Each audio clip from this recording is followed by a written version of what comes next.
My name is Mitche Graf, a dedicated daddy of three, a serial lifestyle entrepreneur since way before it was a thing, a 10-time author, speaker, a syndicated radio show host, and a left-handed fugitive from the law of averages. My goal is to help you focus in on the things that are most important to your business and your life. Bottom line, I want to give you the tools to be able to work less and live more. Now, sit back and enjoy the flight.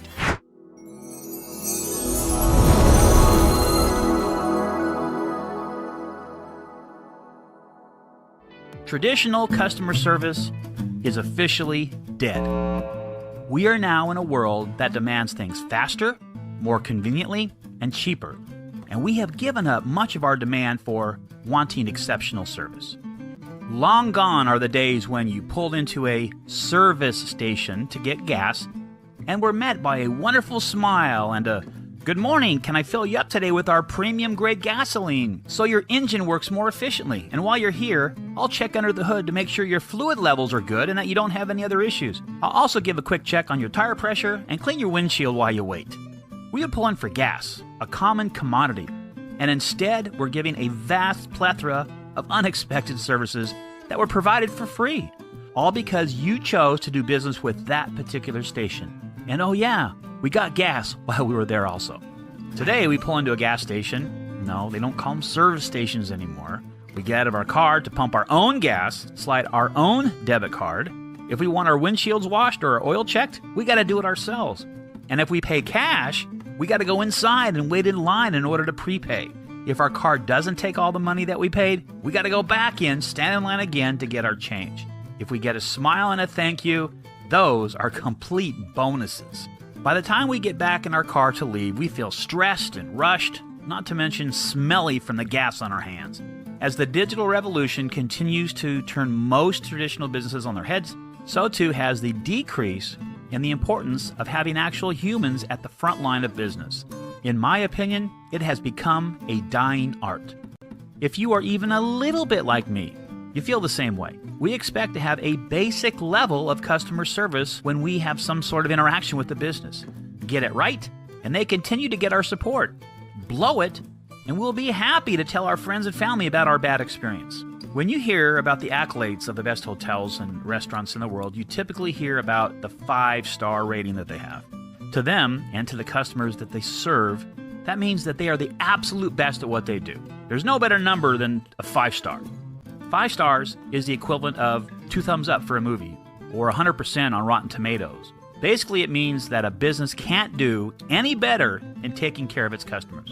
Well, let's take this star rating concept for a little walk around the block, okay? Let's say it's Friday night and you decide to order delivery for your family of 5. Everyone votes on Chinese, so you visit the internet to take a look at the menu for Choose Palace, the family favorite. The website is professionally done, the menu is simple to understand, and the phone number is front and center. When you call, the phone is answered right before the second ring with a happy voice that says, "Good evening, Choose Palace, how can I help you?" You place your order, the person on the phone gives you a total and says that your food will be there in 30 minutes. You say thank you, you hang up the phone. 30 minutes later, there's a knock at the door. When you open it, you're greeted by a well-dressed young man who says, "Hello, I have your order from Choose. Your total is $62.55. You pull out 4 20s, hand it to him, tell him to keep the change, and say thank you. He gives you one last smile as he tells you to have a good evening and to enjoy the food. The smells coming out of the bag are making you even more hungry than you already were, and you are ready to dive in. Your family devours their food in no time flat. You each read your fortune cookie, and you all agree that everything was good. Now, most people would say that this service deserves 5 stars. Would you agree? There was nothing about the experience that went sideways, and everything was exactly as you expected. Not less, not more, but exactly what you expected. So let's break this down just a little bit further. 5 stars means you met my expectations, didn't drop any balls, I didn't have any issues, and everything was as expected. This is the case in my example. Everything was A-okay. 4-star service means you may have met my expectations, but maybe the driver was 10 minutes late. 3-star service means you kind of met my expectations, but the driver was 10 minutes late, and my food was cold. 2-star service means you didn't really meet my expectations, the driver was 10 minutes late, my food was cold, and the person on the phone was a little bit rude. And 1-star service means you didn't meet any of my expectations, the driver was 10 minutes late, my food was cold, the person on the phone was a little bit rude, plus I didn't even like the food. I've heard people even say that they would have given a business a 0-star review if that was an option. Something like that would make any business owner cringe. To me, it sure seems that there isn't any way to reward a business if they go above and beyond our expectations. What if, when you called the restaurant, they called you by your first name because your name came up on the caller ID? What if they included complimentary egg flour soup with your order? And what if the driver showed up in 20 minutes instead of 30? What if when you answered the door, the driver once again used your first name and handed you the bags? And what if he also gave you a $5 gift card that you can use towards the next family dine and date night? And then, what if they sent you an email the next day with some recipes that you could try at home along with a coupon for your next visit? And then, what if they sent you a special happy birthday card with signatures from all the employees wishing you a happy birthday? And what if, when you ordered the fixins from them for your annual holiday party at your office, their staff spends extra time helping you set up everything? Now, none of this is rocket science or difficult, but I think we all can agree that it would make us feel very, very good about doing business with that company.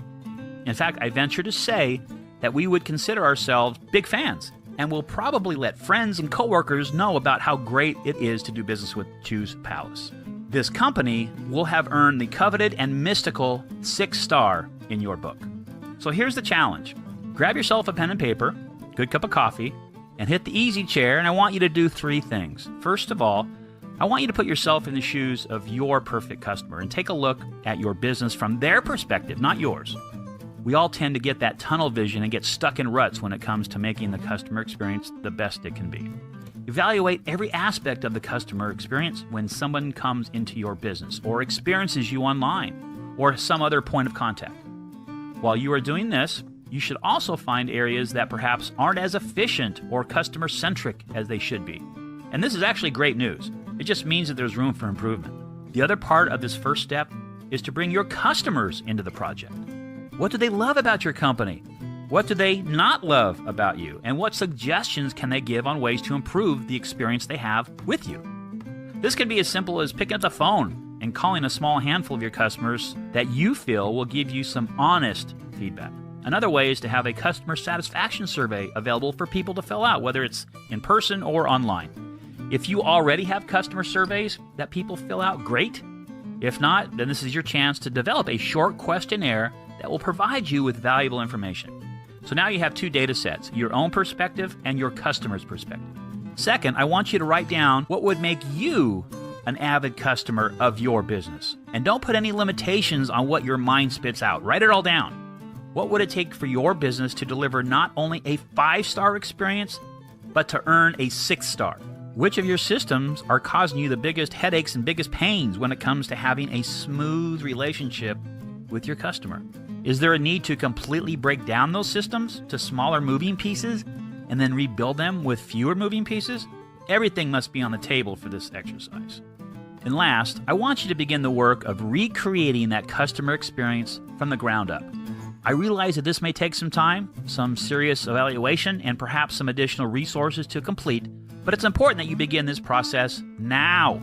Make a plan, set some goals on how you are going to measure your progress, and begin the work of creating an atmosphere around your business that allows your customers to have a 6-star feeling each and every time they do business with you.